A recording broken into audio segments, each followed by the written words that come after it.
All right, so we're gonna have Mike come up and talk about Wayne Fest. If you've not heard about Wayne Fest, it's a big, it's a first year event, very exciting. Then we got our partners here from Arizona Department of Environmental Quality, and talk about the, I'm not gonna say this right, wharf. Okay, the wharf sites, which I don't know a lot about, but it's super important.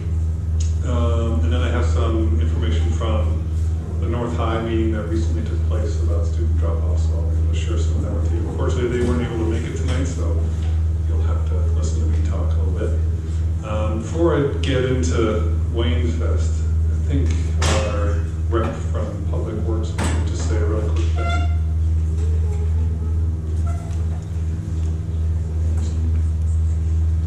Good evening. My name is Moses Medina with the Public Works Department. So what I wanted to speak about tonight is that several residents and properties in the area are going to be receiving shine-on and hazardous blue recycle tags on their blue bins out here. What's happening is, as some of you may know, China is no longer buying our recycle from Phoenix and everywhere else within the United States because of contamination. They feel that it's not clean enough. So they're currently buying 20%. So what we're doing is we're trying to get our recycle that we're selling them as clean as possible so that they buy it from us and us only. So just pay attention to those signs. There is some information on there, as long as cityofphoenix.gov, you can go on and look at what is acceptable and what is not acceptable. Just a reminder, there's no plastic bags whatsoever, no film bags, no bread bags, no grocery bags allowed in the blue recycle bin. They get caught up in our transfer station wheels, and it takes about a good half a day to clean those wheels each and every day. I did bring some 2019 bulk trash schedules in color, so you're able to identify exactly what area you're in on the back table there, along with no dumping signs that you can take to put on the back of your property. That's also on the back table. But just once again, just pay attention to those signs that are on your blue bins, because it is a big deal. We had an area in South Phoenix that we took and did this for, and our contamination rate went from 90% down to 5% in 1 month. So just spread the word with all the residents how important recycling is.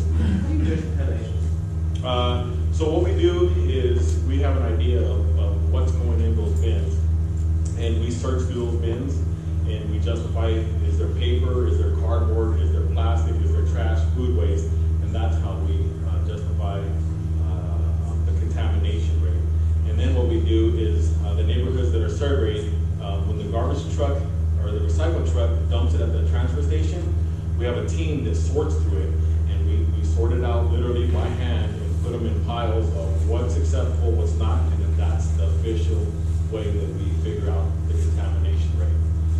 So like I said, recycling is very important. The city of Phoenix makes no money on the recycle program. The money that we do make pays for the fuel, the truck, the employees.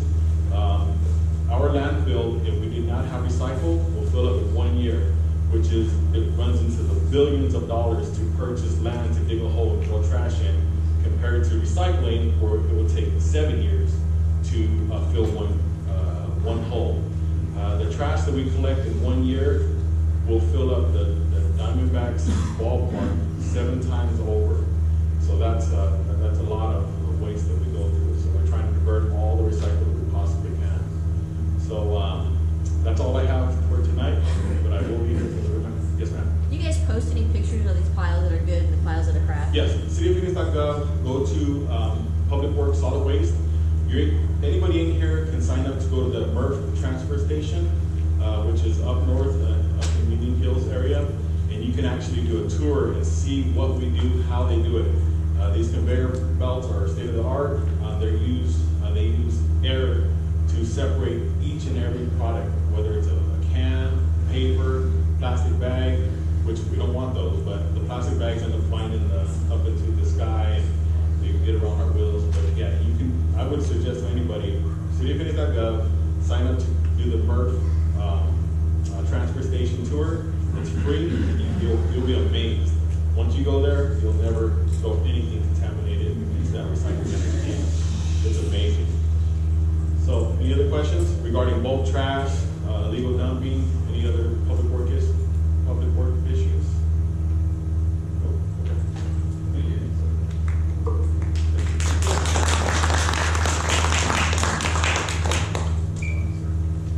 Okay. Hey, fantastic. Wayne Fest. So my name is Mike Logan. I'm one of the directors here for your neighborhood association. And when I first moved to the neighborhood 4 years ago, what I noticed was that so many bands were living in our neighborhood. And what surprised me was how few of my neighbors were really aware of these great musicians that were here. How many of you know that there's a neighborhood musicians union here? One of the biggest unions in the state for music is right here. Well, this is a very smart crowd, clearly. Clearly intelligent crowd. So when we first started realizing that, we began throwing these parties called Porch Concert Series. And the Porch Concert Series were a way for the neighborhood to connect with the bands that were here. And part of that reason was, A, to introduce each other to one another, and to build an energy here around live music, and part of what makes our neighborhood special. As many of you have been to those things, they've grown consistently, and they got to a point where we had to do things to keep really non-neighbors out of these parties. It's really hard work, but part of it is to keep the event special into the neighborhood. We had to keep it kind of dialed in. Well, that sort of spilled over, and what we heard from our neighbors was that you wanted a bigger event that we could invite neighbors to and really celebrate some of the culture we have here in Coronado with the rest of downtown Phoenix. And that has really created for us to create this event called Wayne Fest. And what Wayne Fest is it's our neighborhood's way of showing off all the bounty and riches of our neighborhood. Right? All these great musicians, this beautiful old park that is one of the biggest parks in downtown Phoenix. We have that all here. We have really probably one of the most exciting and vibrant cultures all throughout the valley. So we want to share that, and this is our chance to do it. So on October 27th, we've brought in 5 bands who've all played at the Porch Concert Series. So they're all part of our neighborhood fabric and part of our culture. These guys are all headlining acts throughout town. If you're a live music fan in Phoenix, these are the cream of the cream bands. Bands like Fairy Bones, House of Stairs, Las Toyas Peligrosas, and we're even introducing a couple of new bands that you not really are familiar with, but I promise you, well-vetted, great bands. In addition to that, we wanted to partner with a lot of the restaurants in our local area, some from Garfield, some from Coronado, but really part of the downtown fabric. And those bands, those restaurants, for your ticket entry, will give you a sample of their food. So your $20 ticket fee to this event gets you samples for some of these restaurants. So maybe these are places that you've driven by. How many of you guys have been to Bry on 7th? Oh, that's a pretty good amount. Many of you might have seen it, but you might not have been by there. At Wayne Fest, you'll be able to try some of their food. Or Ollie Vaughn's, or Welcome Diner, or Gallo Blanco, or AZ Pops. So these places are all going to let you have taste of their food. And part of the whole spirit of this event is exploration and discovery. We want you to discover this amazing park in a new way that you might not have considered it. A place for a giant festival for all your neighbors. Another thing we want you to discover is these great restaurants, these great bands, and also the people that you're going to meet there. People always tell me that they meet some of their really closest friends and neighbors at the Porch concerts. And one of the things we want to share with the rest of downtown Phoenix is that hospitality and sort of that connection of people to make the city of Phoenix a much tighter and closer place through Coronado's example. So all those things are what you're going to experience. It's on Halloween weekend, and a lot of people will be dressing up in costumes. I encourage you all to join in the fun and the experience. And what else? Yes, a very important fact is that this is a benefit to our high school in the north of our neighborhood, North High. they will be benefiting. Every ticket sold, $1 will be donated to their high school band, because we care about music here. And one of my favorite bands that I get to hear in the fall is the North High Marching Band practicing every morning. It's a really great fabric part of the neighborhood that you hear, and it's something special that we want to contribute and be a part of. So it's the Coronado neighborhood, and your money and your time and energy going towards making this a success. So I hope you've bought tickets. If you haven't, I'd highly recommend you do that today. And the reason why is that we've just submitted a bunch of press releases to a lot of media outlets, and it's going to go quick. The Porsche concerts with zero advertising regularly sell about 350 tickets, or I'm sorry, not sell, but have attendance of about 350 to 400 people. This, we're doing a full advertising till 4, and we really want to make this thing a success and really bring people together. So please buy your tickets today. Oh, I have some handouts too, by the way. This beautiful poster was created by, one of the interesting things about the concert is that a lot of the people who have helped put this together are also local musicians, and that's one of the really heartwarming pieces of this, is that a lot of the bands are putting forth their time, energy, and art, as you can see here. This was created by the lead singer for the band Haymarket Squares. Anybody know Haymarket Squares here? Show of hands. 1, 2, 3, 4. Okay, if someone here promises me to look them up on Spotify, I will give them this poster. Takers? All right. Haymarket Squares. Mark Oxborough made this one. Thank you. It's beautiful, right? Yes. Yeah, it's an original design. And has anybody here seen the beautiful mural on Sheridan? You have. This guy has. Oh, you? Okay. Yeah, absolutely. Yeah, you won this one. I want that. Fantastic. Maggie Keene, the great artist who painted the David Bowie murals, which many of you have seen. Quite a lot of notoriety in this town. She painted the Wayfest logo on a beautiful wall on Sheridan, and it's something that will last in our neighborhood for a few years here. So I hope everybody can make it out to the event, and that you have a great time and discover some new places, some new restaurants, some new people, and some new bands. And if you have any questions about it, I'd be happy to answer them. Now, are all of you gonna go? Yeah. Who's not gonna go? 3 tickets. 3 tickets already? Wow. Thank you you have 7? Ooh. I hear 3, I have 7. Do I hear 8? Do I hear 9? Going once, going twice. Thank you.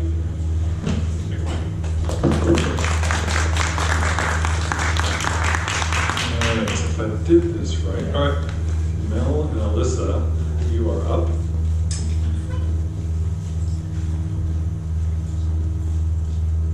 So I asked Mel and Alyssa to come tonight as a result of communication I had with some neighbors about the, say it wrong again, the core Superfund sites, and I actually had to research it. I didn't know what it was. Once I figured it out, I was interested. So I asked them to come in and give you a kind of an overview of what it is.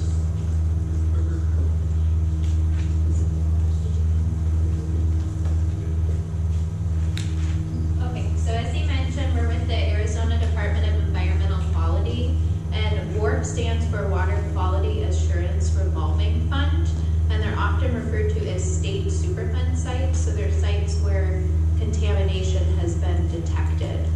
So I'm a community involvement coordinator, so I work with outreach events, and Mel's a project manager, and he'll talk to you today about 2 of the sites that are located near you guys in this community. All right, my name is Mel Wilkers.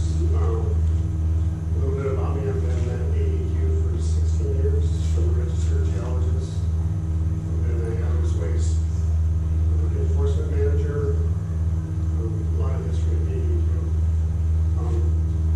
But the reason why you're here is because this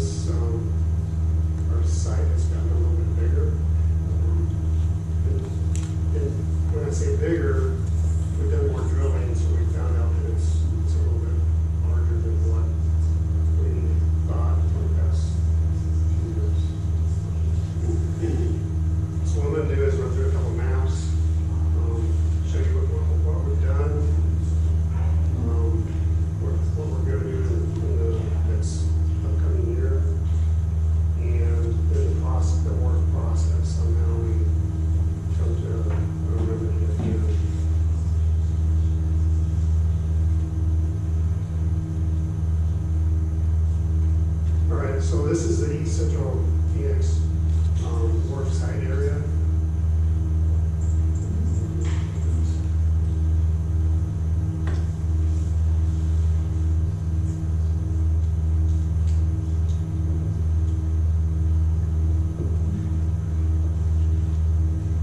Right, so we're down here.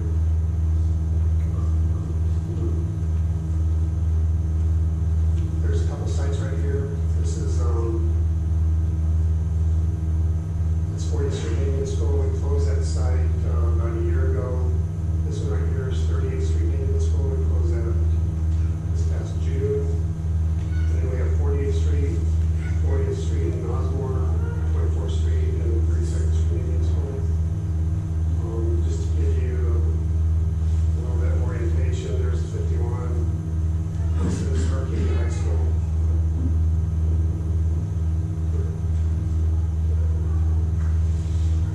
About a year ago, what we knew, this plume was probably about this large.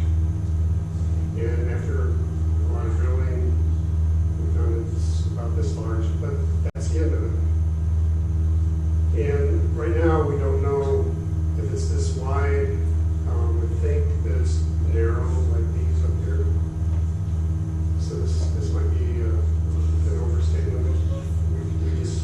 This is an investigation, and we just don't know. It's just an investigation. We're just trying to get more data. Every time we drill, get sample the wells. This boundary right here is the community involvement area. And that's what you're in. It was quite a bit smaller a year ago.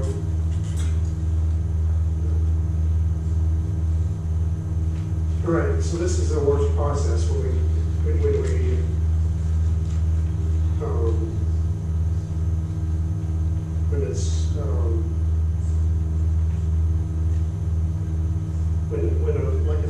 when contamination is referred to us, like from SRP, that they might find contamination in the SRP wells, or hazardous waste goes out and does an inspection, they find something that's leaking, or something's been poured on the ground in the back of the facility,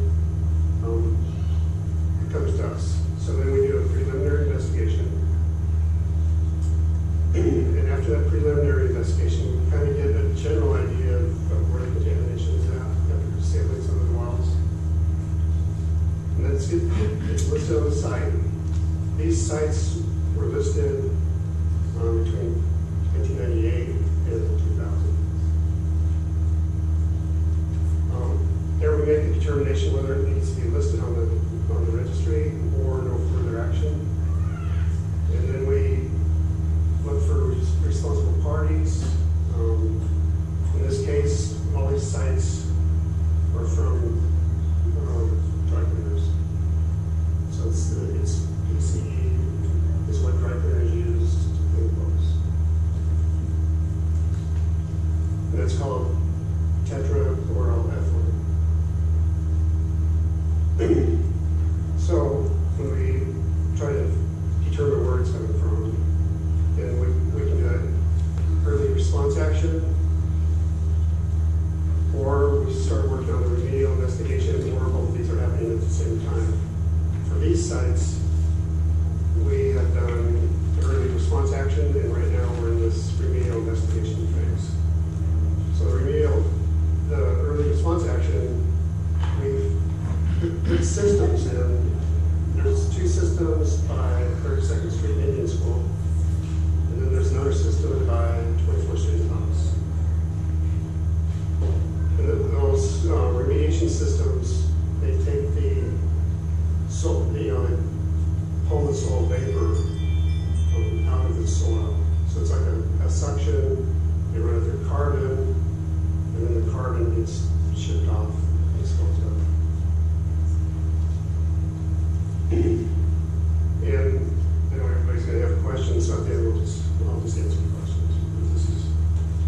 This is pretty complicated. So, remedial investigation phase, there's 4 sites.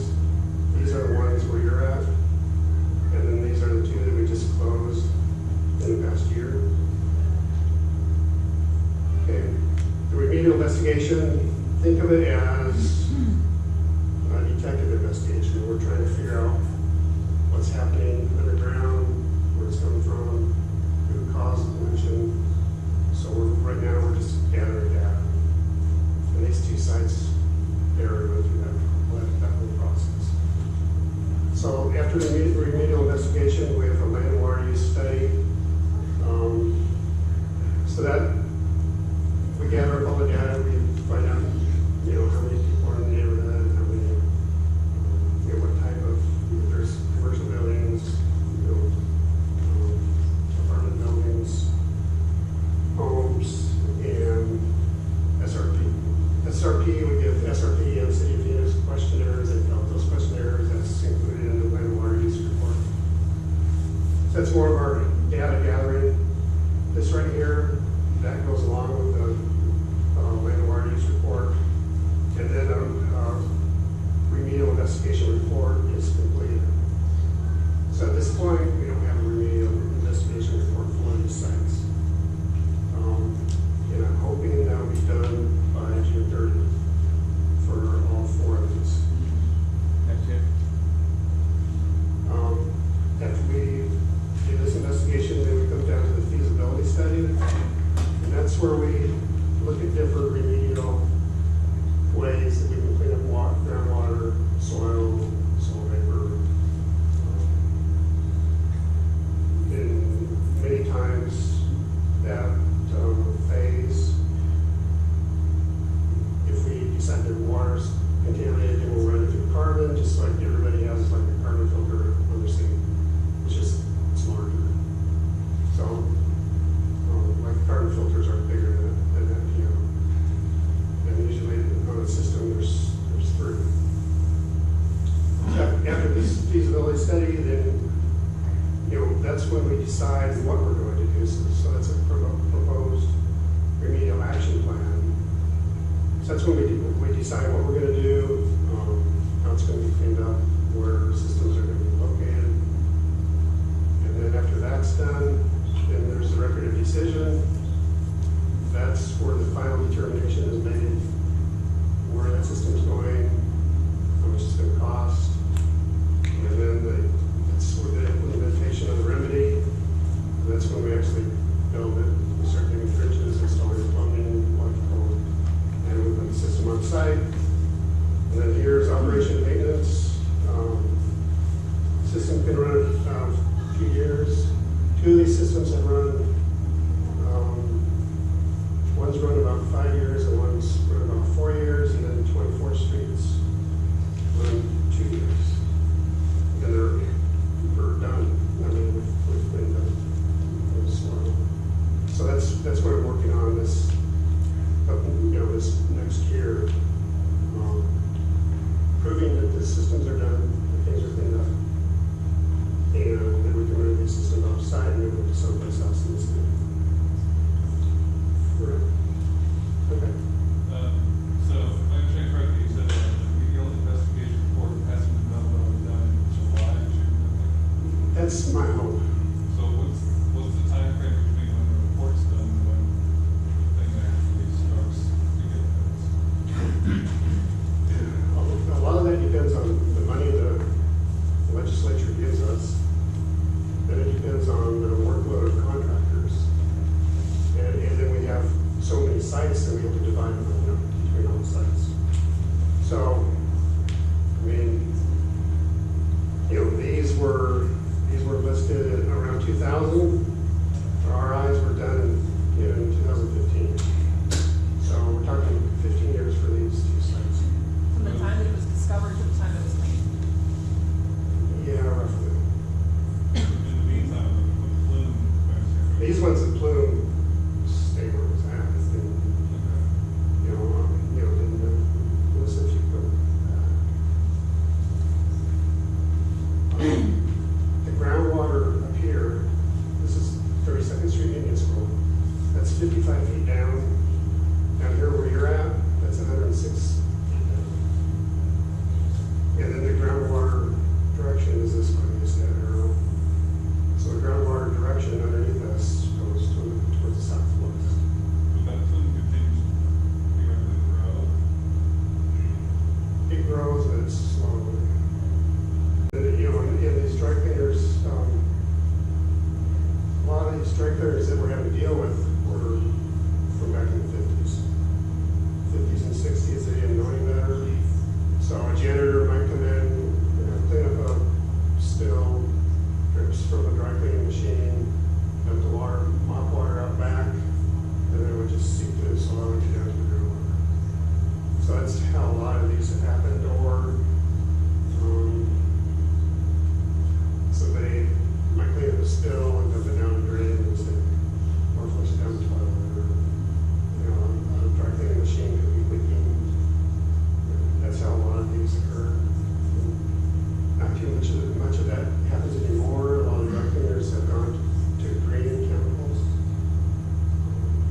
some of them still use PCE. Okay, the aquifer water quality standard, the alert level is 5. I've seen sites that are thousands. You know, we're talking down here where everybody here lives, that's a 2. So you're way below the alert level. I Up didn't here, understand the question, I'm sorry to interrupt, but I didn't hear the question. there's and I didn't an understand. alert level that the government, you know, that's what they decide on based on contamination, cancer, and all the rest, and, breathing and all that. He was asking about the contamination levels that have been detected. So Okay. when we're doing the sampling, what have the results been? That's what he was Percentages of asking. parts per million or something? Is it correct to say it's micrograms per liter? That's very small. See, it's like a drop of water in a 30,000 gallon swimming pool. And that's how you compare it. Fluid is just anywhere you have positive. Yeah. And a lot of these we found out was because SRP had wells up here. They don't have any down here. And they were concerned that the levels were high.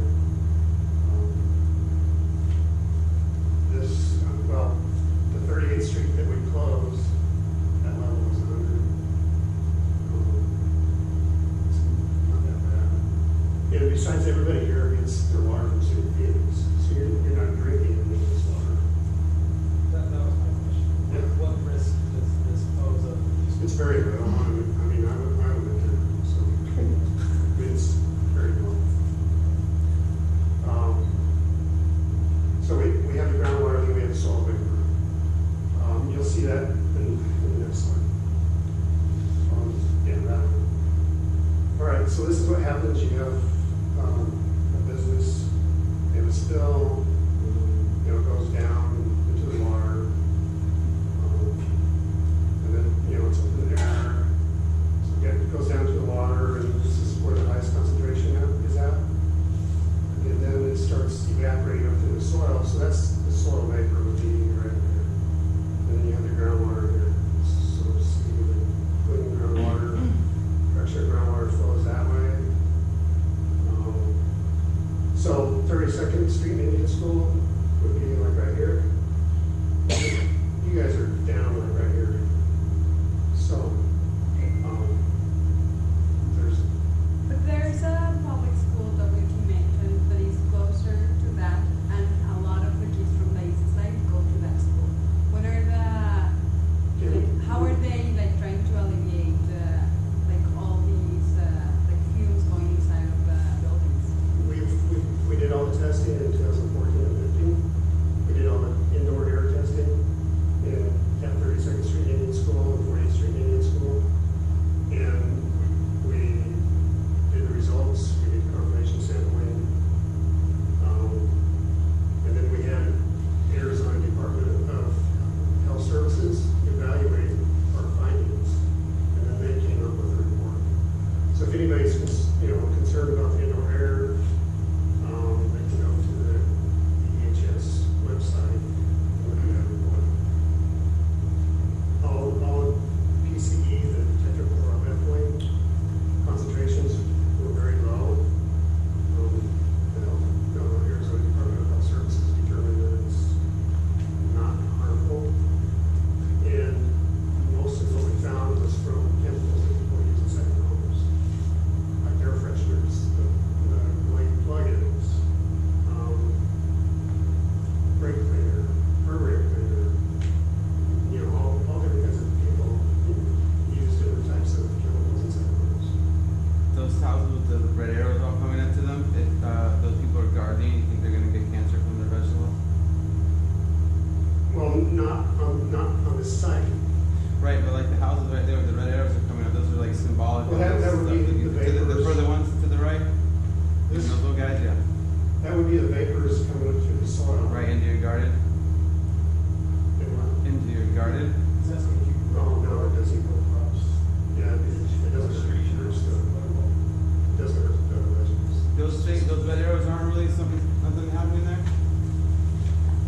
This would be like the stronger vapors. Right. This would be very little vapors. Okay. And then you have none right here. It's just minimal. Yeah, very. And is this like precedented and do people like check Just- for cancer cases? Is that like, No, I think no, that's a not- major concern now? I don't know, I'm guessing. Not here, and if you're concerned, I've looked at the DHS website. I looked at that report. We did all indoor sampling. I think it was several hundred homes. You know, apartment buildings, homes, businesses. And we made the determination, and health services made the determination that there is no concern for those things. You did mention cancer though, right? In regards to this stuff? PCE is, it's known back by EPA, and it's cancer. So like, if you breathe, Well, hopefully we all do. carburetor cleaner, brake cleaner, Yeah. you know, if you walk in a mechanic shop, you're breathing more and with any of that stuff. I mean, why are those chemicals allowed? I mean, I keep all that stuff out of my house, but at work, everywhere I go, everybody uses all this stuff. If it's dangerous, why doesn't our society mandate it? I can't answer that. Grounds, why is it being manufactured? It's gotta go somewhere if people use it, right? Wouldn't that be the logical competitive stuff? Yeah, what happens is that the dry cleaners, if they don't have a smell or that, Oh, I see. what they have is the remains, and that gets shipped off the site for 2 months, depends on when it's produced. So that's all- regulations that's are all much regulated. stricter now for dry cleaners to use it than it was in the fifties. So that's why a lot of these sites that are contaminated, the contamination occurred a long time ago, because there are more regulations in place now so that this doesn't happen at this point in time. Did that answer your question? Well, I mean, it's a different question. I just think it's an unfortunate slide, because this slide is terrifying. That's scary, right? It explains it. Like, I feel like we're all gonna die. 30 when I look at seconds this in slide. municipal too, like that's not that far. But I don't think we are, but you're telling me we're not gonna die. So that's good, but I feel like we're gonna have slide modification. And we're spending fires in our neighborhood. I'm just saying. But this is, Yeah, this those explains. little arrows. This isn't our neighborhood, this isn't a textbook example. Well, no, this is just a generic slide that they use all over the United States. He pointed out, guys, we're over here, like, in Yeah, right down here. So our neighbors are at risk, but we're not at risk. Right. High five. that's miles, they're miles, it's not 100 feet. And we're talking almost 4 miles between here and here. So is this like a mandatory disclosure if somebody does sell their house? Yeah, Yes, and we do. so, yeah. We do have an interactive map, if folks want more information, I did bring business cards. But we do have a map, you can go online, put in an address and see if it's over on a work site. So that's something that we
said back east is worse. Well, that's because back then, you have the. Right, so then, You have the colonists.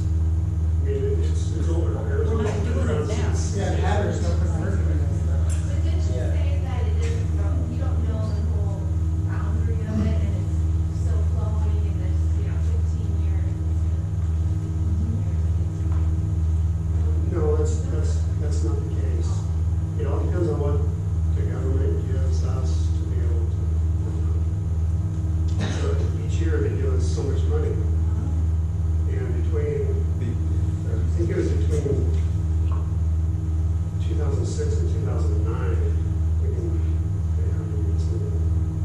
So we can even work on the sites. So that's one thing to, to get involved with the legislatures. Well, and just because these look like they're growing, it's more we're investigating, and as he samples more, then they're finding out that the area of contamination is larger than they thought. So it may not have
several up here, 32nd Street Indian School, and then there's just a couple, spot wells that are there.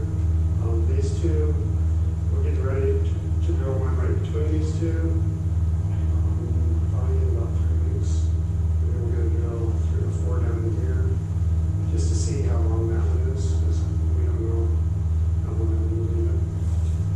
Part of the reason why these took so long, because in the past, project managers thought contamination was only 60 feet down. Well, when I came into the program, they decided to drill deeper. So then I found that it was deeper, and that's why we know this. Back before I came into this program, everybody thought that it was out there. And that's the level of the groundwater, is that right? Sorry. Yeah. The groundwater is 55 feet down right there. It's 106 down here. Okay, and they didn't think it was real deeper? The well that we put down here, No, I see. That's it's cool. 400 feet. I appreciate your efforts. And then why is it 3 different ones? Is it 3 different dry cleaners? What do they mean? There was dry cleaners here. Yeah. There's dry cleaner here. There was one here. And there's dry cleaners all over. Yeah, I didn't even realize groundwater looked like this. Is the reason. It's kind of neat. Does the depth of the contamination affect the outflows of it at all? Like if it's deeper, is it less impactful? Yeah, because if you think about it, you don't drink the water. So it comes from a certain deep. And it's so deep. You would have to have a private well that's that deep and then drink from that well. And I mean, it just isn't any around there. The city of Phoenix pulls its water out of Central Arizona project canals, so we're drinking Colorado River water primarily. We have some if you live in North Phoenix, you might be drinking groundwater, but we're not yet. In any groundwater, they allow people to drink, that's really deep. So the deeper you go, the greener it gets. And these things don't dissolve on their own, they don't continue on perpetuity. and No, this- no, they do. The soil, it's like a filter.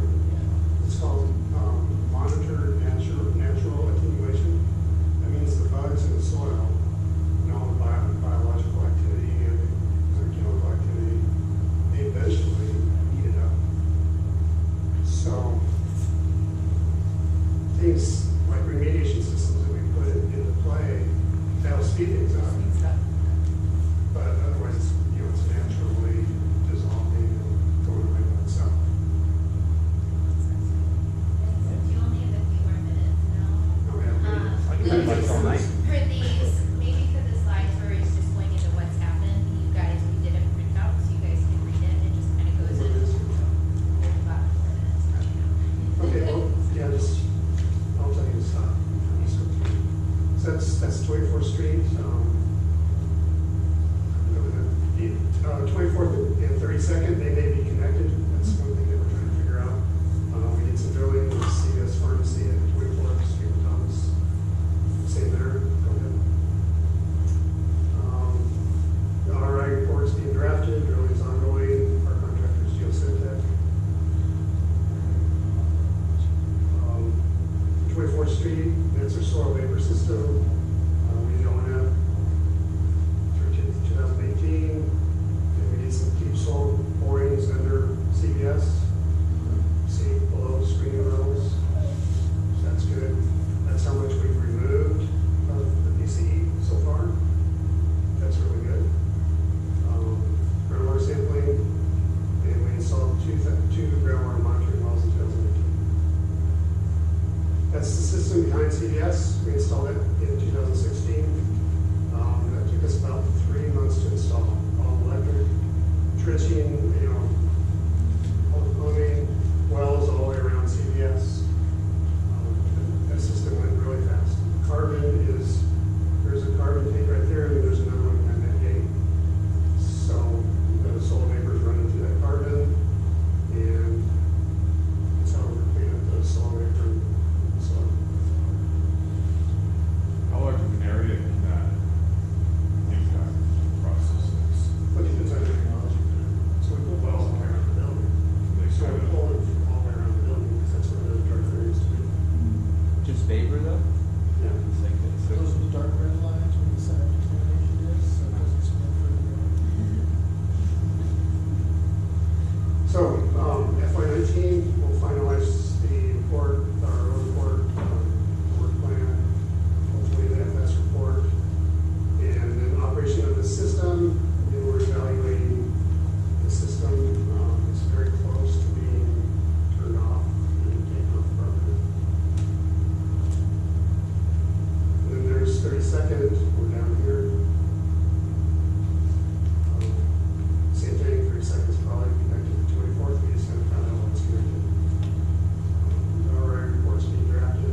Well, that one that was at the bottom down here, bottom of the blue, Yeah. that was 400 feet. 400 feet? Wow.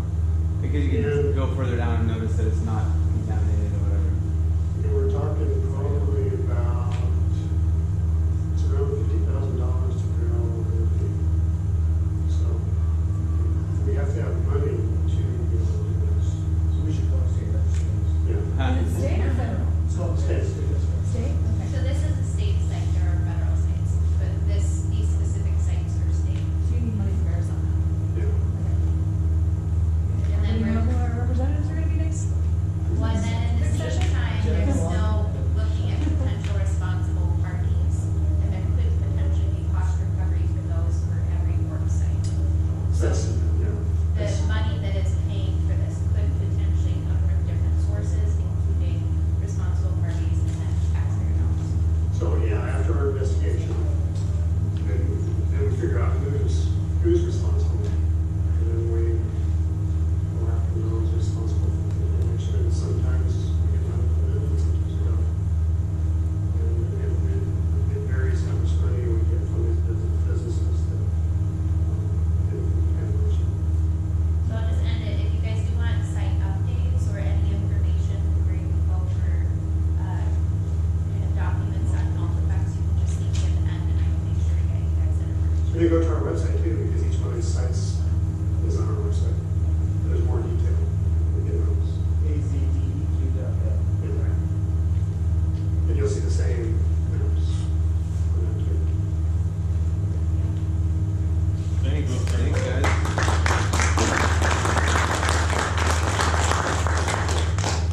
Also put a link to Mel's presentation on our website because there's a lot of information to digest. So you can read it at your leisure. There's also copies in the back. Real quick, I wanted to talk about North High. Unfortunately, their North High rep couldn't be with us tonight, so you got me. Tuesday, they had a general meeting. From what I understand, it wasn't really attended that well. But the intent was to get a dialogue started with the community about the student drop-off pickup situation going on in North High. If you've been around that area, you know it's chaotic. So they've made some efforts to direct people from 12th on to Virginia. It hasn't really worked all that well, so they really wanted to understand, get ideas from neighbors. So these are some of the talking points that I was given. Keep in mind that these are just ideas at this point. I actually haven't read all these yet. So that's a lot of stuff. I'm not going to You want help? read it, but no, you can read it. I'm not going to read that stuff. These are, as I said, these are just ideas. My understanding is that the Principal Casillas, who's the principal over at North High, is going to be working with her team to sort of boil this stuff down. The intent is to have another public meeting where the public's invited to come and review the solutions that they've come up with. It might be this, it might be a variation of this, and then they will implement. Because right now, what's the situation right now is not working. So we need to talk. The no stopping signs, they can put those up, put those in? Yep, It's no not- stopping. It's not PD that puts those up? They're like, we're These gonna are take just some down. these are just ideas. All right. Anyway, but I wanted to make sure that I provided that information to all of you, and certainly we'll update you on that. Principal Casillas is planning to be here in November at our November meeting, so that'll be a good opportunity for you to ask her sort of next steps. Yes, sir. The thing on Virginia, the barrier that's up there, wasn't that all put in to address this problem? Why aren't they sticking to that? It's a great question. Yeah, my understanding is they had a hard time. Previous administration wasn't really sticking to directing people onto Virginia. So when she came in, even a little bit before she came in, they tried to redirect parents from dropping off on 12th. But there's still some people that just don't do This is it. drop off and pickup. Yep, both. Who enforces these? Ben Harris, do you have answers for that? Yeah, we don't have anybody enforcing. I know that's part of the problem. I see a lot of stuff in there that says enforced by PD, enforced by PD, enforced by. I'd like to know where who came up with those, their plan for getting those police officers to enforce all that. Is the school Enforced resource by officer? PD That's what I'm curious about. The school resource officer?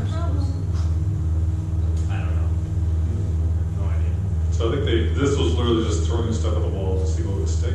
So we'll see what she comes up with, but there is progress being made, slow as it may be. So I think that was all. Yeah, we had a couple of people that wanted to say something real quick. Mike and his son is very his little. Is it a Cub Scout? Boy Scout? Cub Scout. Well, lads. Let's have it. Go to the front, you got it. Run fast.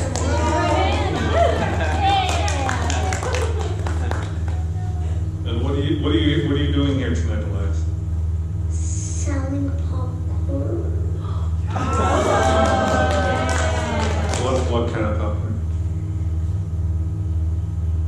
Salty or sweet? Scout popcorn. It's just show and stuff. So there's popcorn anyway. So Elias, what pack are you with? 324. 3, 2, 4. So go buy some popcorn from Elias and go back on your way out. Seth, I think you wanted to say a couple words, and then we've got one more. I want to show everybody something real quick here.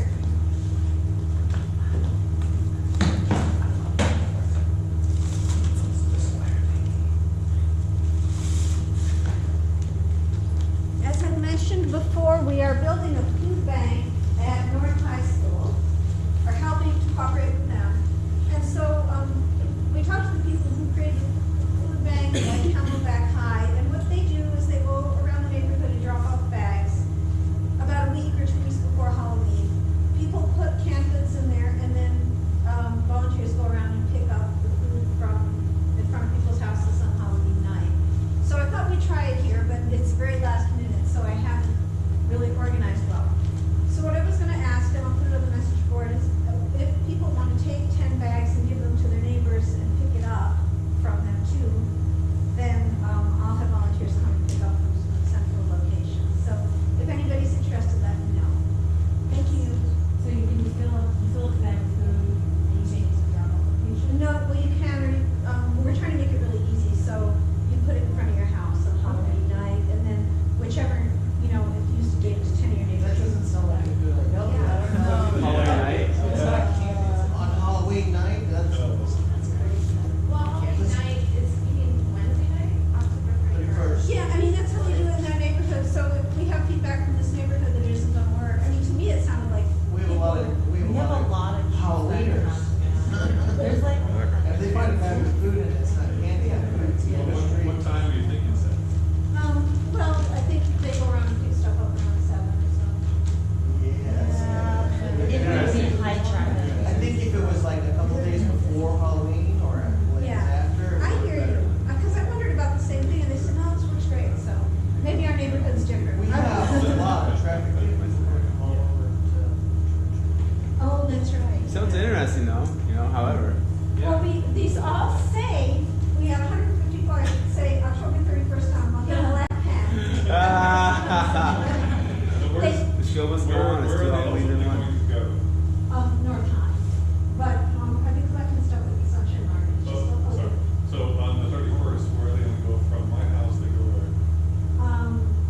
To my storage shed, so people drop it all off in my yard, and it boxes there, to my storage unit. Because I might have a couple golf carts. Oh, that would be fantastic, that'd be really good. So just, everybody's feedback is just pick another day, right? Right. Like maybe a Sunday afternoon after Halloween or 2 weeks later, something like that. Okay. Yes. Or Christmas, I mean. Good deal, thank you. All right, and then is that it? Okay. One more thing. Hi, everybody. My name is Sam Helmy. I am I'm here to talk to you about voting. It's like the worst thing to talk about. Just get right through. I'm a Democratic Precinct Committee person. I'm not here to tell you about who to vote unless you want to talk to me after the meeting. That's fine. I'm just telling you next Wednesday, for the people who get a ballot early, your ballot will be mailed to you on Wednesday. Usually I get mine on Friday or Saturday. And here's the big trick. If you vote this ballot, you return it right away, the phone calls stop, the mail stops, the door knocks stop, the texting stops. So turn your ballot in that first weekend, and you'll be taken off the list, because what happens is the county recorder, the Auctions Department, reports to the political parties who has voted, not who you vote for. It's completely different. It's a secret ballot. We can't have that. But we do know that you did return a ballot. So once that happens, you're removed from our contact lists. Thanks, Sam. And lastly, did anyone go to Avenue Q? Did you like it? Yes. I can talk to Sarah. She's the one that arranged it. So thank you, Sarah. Maybe we'll do it again. Oh, We'll be announcing the next season probably in January or February, so if I can pull it off for you guys again, I will. that's awesome. Thank you so much. That's about all I got. Don't forget to buy our popcorn on the way out, and then we'll see you guys at Wayne Fest. Thank you all.